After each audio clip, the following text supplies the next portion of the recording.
get no sleep.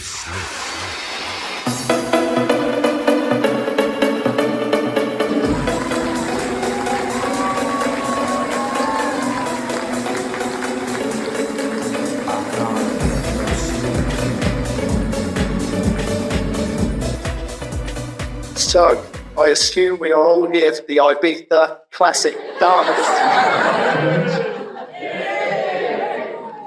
Lady Lansdowne, Dame Welland, skippers, and motley crews.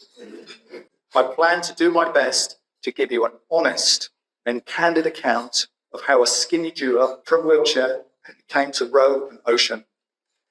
At the end of last year, I took on the world's toughest row, Atlantic. I was part of Team Seasoar, a third-man crew who, along with a fleet of 37 other boats, departed from La Gomera in the Canaries and rowed 3,282 miles to Antigua. The unaided row, 52 days, 20 hours at sea. I talk about the inspiration and the why, the preparation, the execution, the love, and the support. But first, we have a 2-minute video to show you what it's like to row an ocean. The people that sign up for this, there's something a little bit special about them. You know, ordinary people who are just looking to do something extraordinary.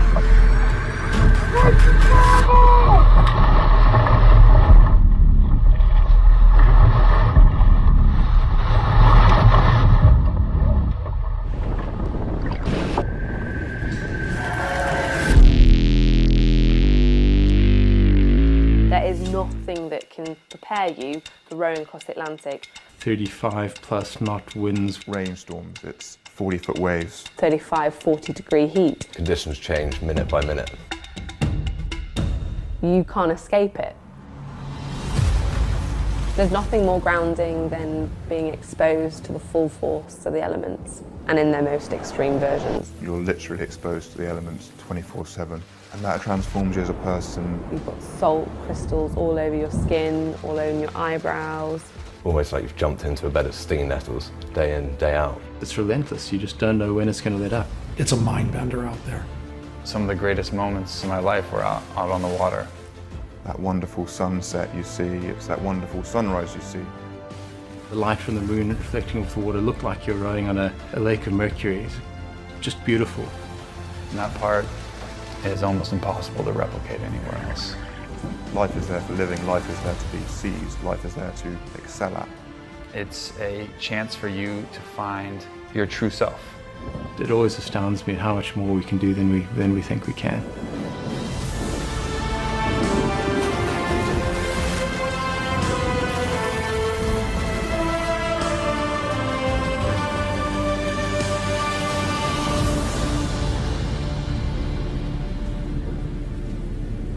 Like many of you, I never knew ocean rowing was a thing, accessible to an ordinary person. Growing up my generation, it was adventurers and extreme athletes that would do such a thing.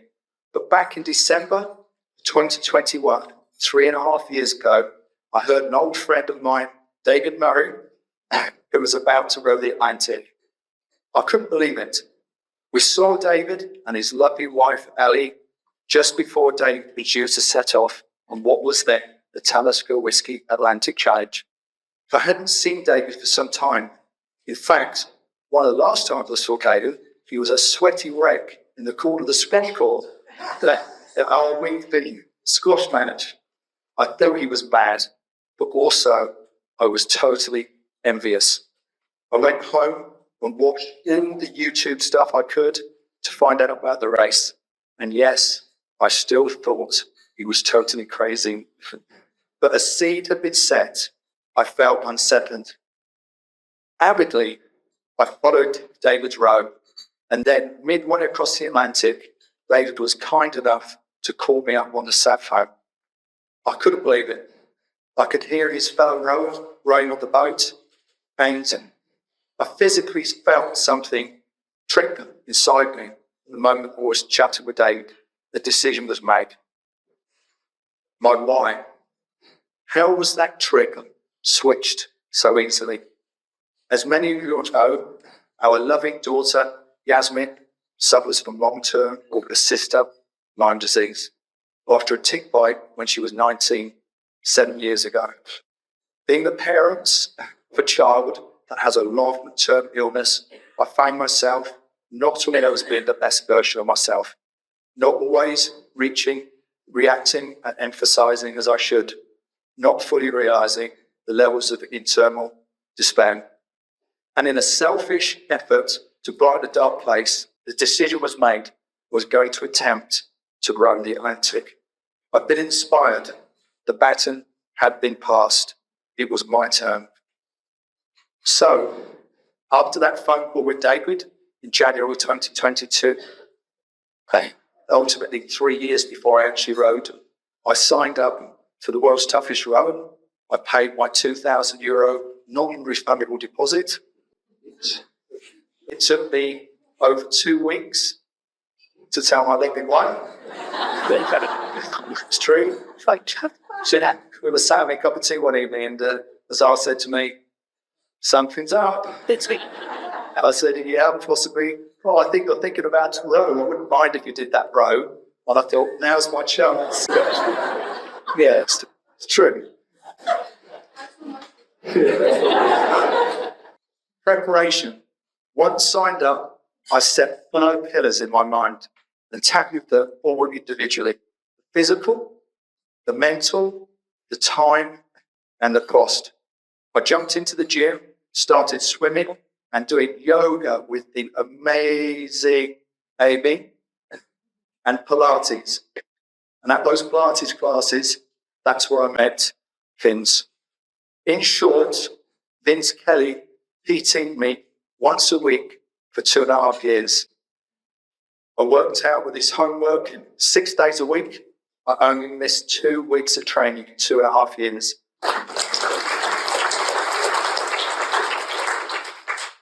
Barbell resistance work, resilience training, flexibility work. Without Vince, I couldn't have achieved what I achieved. The guy is amazing.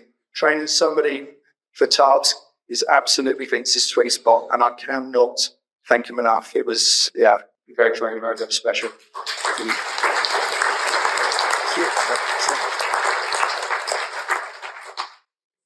After hours and hours on the rower, he stress tested the kit that was going to row in. I would wear my kids in the shower and then go and do a 2-hour rowing session on the erg so you could feel what the kit would perform like. The answer is it's uncomfortable. We ate the rations. You guys might have tried the rations. We ate the rations that was going to be rowing with, eating and then rowing with. So I ate the rations in the training. After 2.5 years of prep, thousands of reps in the gym and on the rower, 11 kilos heavier, no longer the skinny jeweler.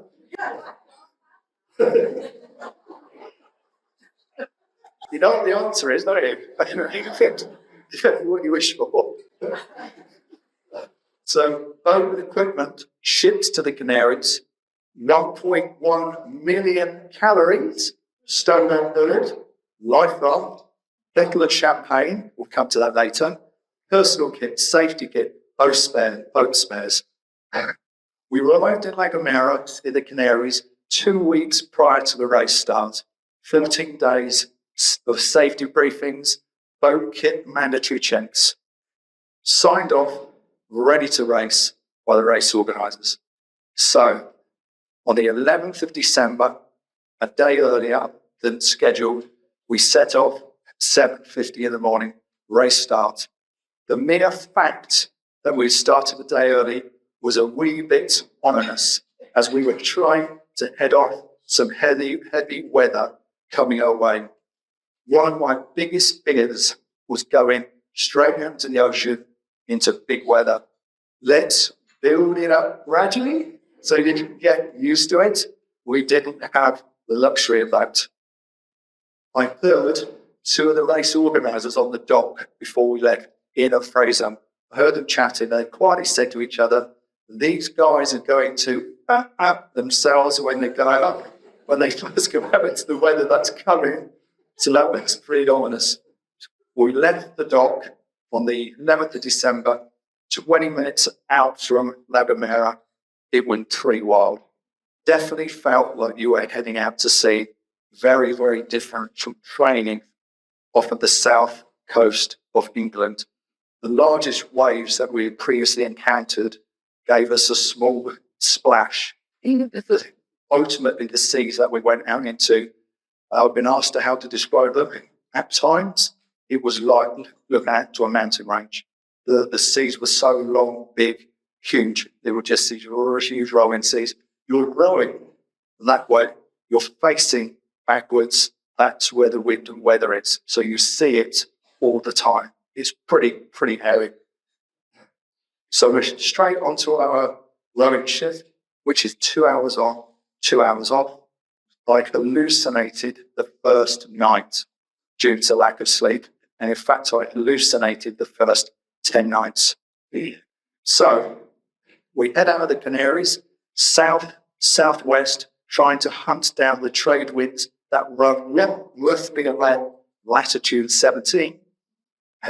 But as I stated earlier, we were out with some heavy wind and weather, and we got sucked into the bad weather. About half the fleet of the boats got sucked into that bad weather. One of them was us. And it was just through sheer lack of experience, lack of boat skills that we were able to. That was the reason why we got sucked into that weather. We found it just such a challenge. Of course, as I was saying, we're trying to run with the weather. So you want the wind and wave behind you. But what the boat wants to do is go sideways. The boat wants to naturally go side onto the wind and weather, which is so dangerous because then the waves are breaking over the side of the boat. There's danger of capsize, etc. But for me, pretty much the hairiest times were at night. At night, for some reason, the squalls would come. So you would see the sky darkening. You would see them come towards you. You would feel the wind would increase. Then the waves would start to stand up. Then the top of the waves would start to break. And then the wind would also fluctuate, would swing around. It was pretty wild. One evening when I was rowing the Sound, we hit one of the squalls, or one of the squalls hit us. And it started to rain. It was raining so hard, you couldn't breathe, and that's not an exaggeration. Put your hand hit out of the car, or you're driving down the motorway in a heavy rainstorm. It was just, I was actually saying out loud, please stop, because I was steering the time saddle running. About 20 minutes, half an hour was squall, and then slowly the weather sort of subsided slightly, and there was a break in the cloud, and the sun didn't come up, but it was just before the sunrise. So we had all this natural light going through, and you could see where it rained so heavy you hadn't realised. Initially, you had like a 3.5 metre swell. The rain was so hard, it crushed the swell down. So you had about 0.5 metre swell, biblical rain. The water was bouncing back off the sea to about 2 metres of grey. It was like a moonscape. It was absolutely incredible. So within those first 10 days, which I was saying were really tough, we found ourselves on parachute anchor 5 nights. That means you've got to double up in the cabins, sleep together in the cabins. And that isn't nice. Kind of sees the soul, as they say. On day 6, we had 2 knockdowns. Now, knockdown is when you get caught side onto the wind and you don't capsize, but you nearly capsize. You go pretty much halfway. First knockdown, we broke the wall. 20 minutes later, another knockdown. Another one of these carbon fibre oars broken. We broke our dagger board. It sticks out underneath the bottom of the boat instead of the boat. So we got 2 oars broken, 1 dagger board. We're like, wrong on level. We took, you take 8 oars with you. So we were now down to 6 oars. So within, no time at all. So that was pretty hairy, pretty scary. And then on night number 9, 10:30 in the morning, we found ourselves once again pinned by wind and waves. I heard the wave coming. Huge great wave built up on the right-hand side. Saw this wave stand up. Zoomed out on the top of the wave. Held my breath. And yet we capsized. So we went over. The wave took us over. I had Sam and Jason were both on deck with me. Both of them went over the side. We got tethered on so they were safe. I stayed in the row seat When it came back up, I'd lost my trainer, but essentially I was still sat where I was originally. The boat was now, instead of the boat being on the water, so typically you're knowing that the boat sits out of the water by about 9 inches, we were now as one with the water. That was scary. We were in a really dark grey, rough conditions, and the water was just level across the boat. Slowly come up out of the water, and we sort of started to feel like we were floating again. The deck was all green with equipment. All the equipment's tethered, so all the tethers were like a snake's wedding. So we just had a pip on deck. The rig cabin, sadly, and in our stupidity, we had the rig cabin door open a few inches because I was trying to give instructions to Niall, skipper, to try and steer us out of this pin. We had about 5 bucketfuls of water going in the rig cabin, which was a big problem. And so now what we're doing, we deployed the parachute anchor. Parachute anchor goes off the front of the boat. It's a big parachute which goes in the water. It holds the bow of the boat into the wind and wake, and it keeps you safe, albeit you bounce up and down a lot. So parachute anchor out. 4 of us all had to go into the bow cabin. That's cozy. That's cozy for 2, let alone 4, and you're completely wet, obviously, because you're in the water. So we spent the rest of the night in the bow cabin. Best thing I did, top tip, if that ever happens to you, stink buddy, have a wee before you go in the back cabin. I had a wee sat on deck in my kit, and we get in the cabin within 20 minutes. The other 3 lads, I need a pee. You couldn't go out. We did take our pee bottles into the cabins because of the hygiene issue. I didn't tell them that I had a pee and I was flowing. So then the next day, for the next 2 days, we spent solely trying to fix and sort the boat out. We had about 5 buckets of water going to the rig cabin. We had to bilge pump it out of the rig cabin to try and dry it out.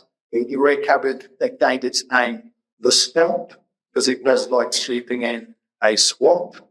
Condensation, water, and you could hear and feel the water sloshing around at your feet for the next 6 weeks. That's interesting. You genuinely felt that you were nutting in your own salty brine. I lost toenails, spots on your legs. It was uncomfortable. But the main and biggest operational issue we faced is we lost our 2 auto helm pistons system. So essentially it meant instead of the boat steering a course itself, we now had to hand steer. So instead of 2 people rowing, you had 1 person steering, 1 person rowing. And ultimately, the time you spent steering the boat was more exhausting and tougher than the actual rowing. So we had 6+ weeks of hand steering.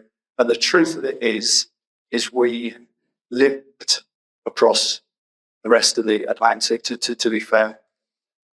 Give you an idea of what it was like when you're hand steering?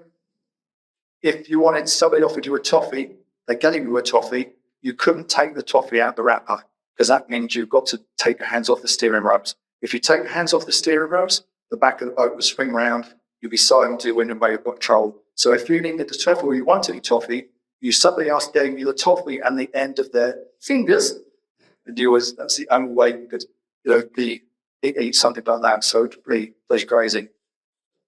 Like I said, we then linked across the rest of the Atlantic, to be fair.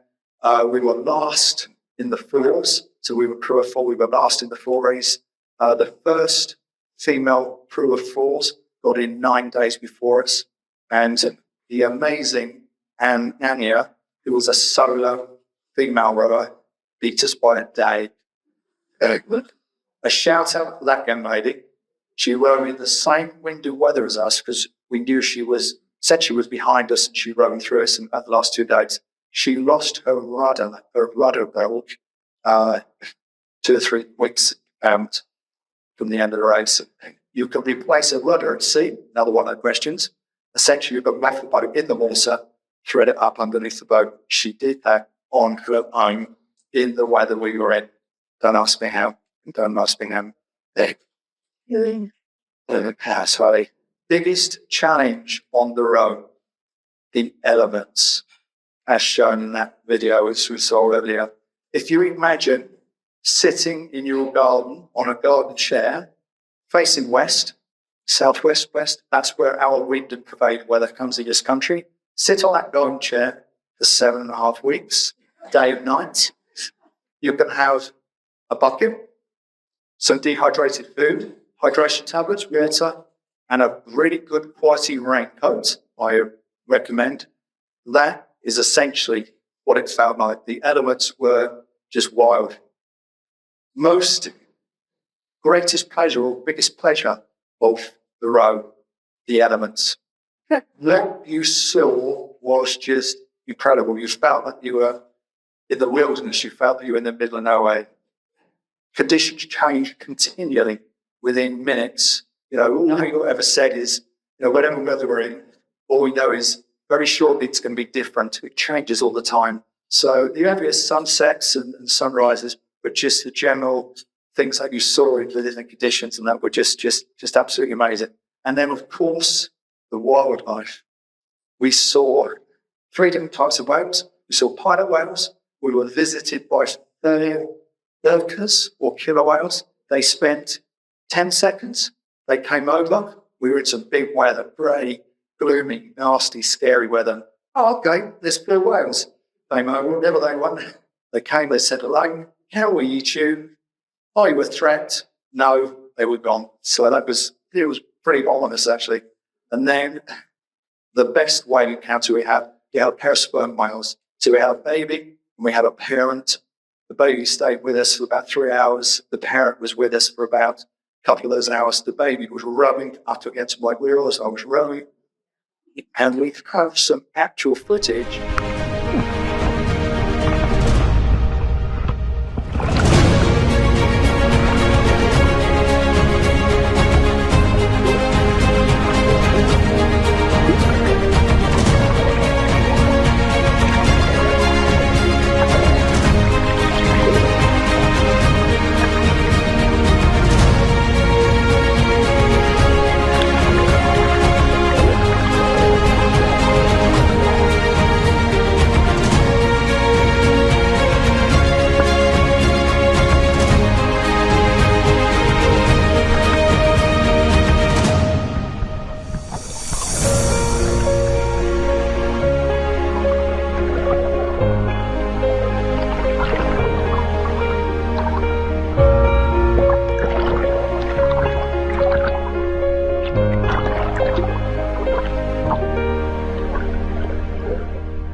I can remember coming out of the cabin at about midday, and we had, 12, 14 hours with guests to row for the final motion to Antigua. I had enough, pretty teed off by this point, I'm not going back in that swamp-like cabin again.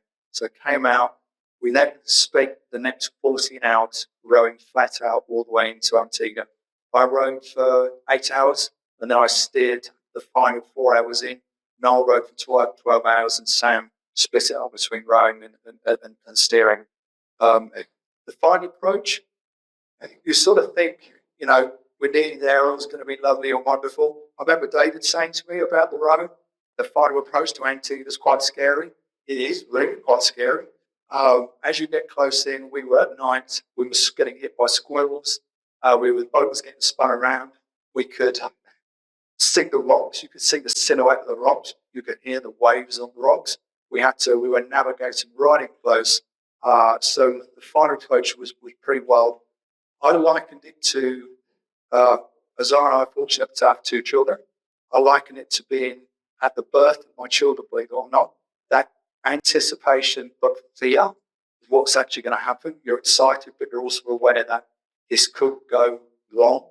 And then the final feeling as we entered English Harbour, Nelson's Dock, they send the media boat out to you. So if any of you guys are following it, that's when we then went live on YouTube. They bring the boat out, they put the lights on, they think, welcome to Antigua, and they guide you into the harbour. And it's just this, the relief was just wild. You come into the harbour just looks magical. It is a beautiful place. It's a World Heritage Site. It is fabulous, let alone coming in after being 7.5 weeks at sea. You come towards the finishing line. You could hear people shouting on the finishing line. I could hear a Czar's voice while they finished the line.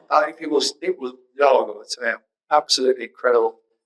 Finally got over the finishing line. You let the flares go, and then you eventually then would pull up onto the dock, and you get off the boat, that's an interesting experience, actually getting off the boat. The truth of it is, I was pretty, excuse my expression, free off my head.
It's amazing and it's absolutely brutal.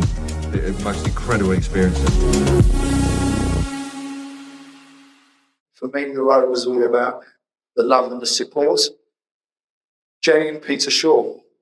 Jenny and Peter came to see me probably 18 months or so before I rode. When they saw what I was doing, I had a poster up in the studio. 2 seconds, they supported me. But they were straight on board with that, which is typical of Jenny. Jenny is an absolute doer, and Peter was very, very generous. So, little flotilla of 4 tables here, Jay. Peter, just amazing. Thank you very much. Fair from shore, leave your troubles ashore. There's a theme here. Ship to shore and a shore thing, just amazing.